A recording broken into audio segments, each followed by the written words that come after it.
And the rest of it said nothing. Kill everything in the bill. There's a phrase that you use when you want to kill a bill called strike all after the enacting clause. Means everything's dead. On derivatives, on reducing bank leverage, on the Federal Reserve's unlimited power to bail out.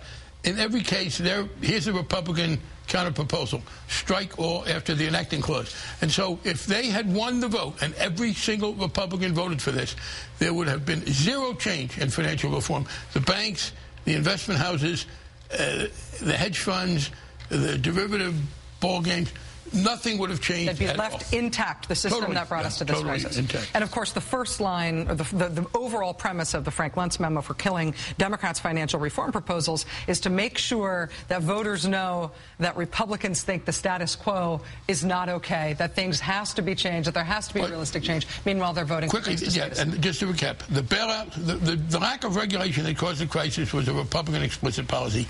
Then came the bailouts that they asked us to do. We modified some, but I think, frankly, given the situation we're in, we couldn't have nothing at all done. They then proposed that no changes be made. And one last point, part of what we do, they keep blaming liberals because we wanted people to buy homes that couldn't afford them. In fact, I've been an advocate of rental housing for low-income people, but we began in 2004 when we were the minority and they wouldn't allow us.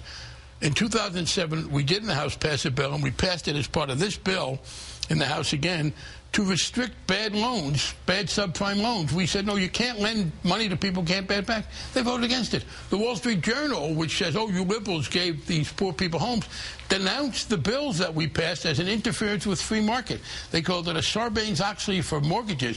What we said was, please don't give mortgages, not please. You may not give mortgages to people who can't afford it. Let me give you one example of what they oppose. One of the biggest problems we have is that it used to be that if you borrowed money, you were going to have to pay back the person who lent it to you. And that meant he or she was pretty careful about lending it to you. They came up with a new system called securitization, where I make a bunch of loans, and then I sell the right to be repaid 100% to other people.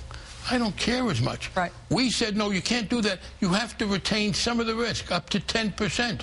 They're opposed to that. Yeah. So anything we try to do to prevent the recurrence of the mess they created, they vote no.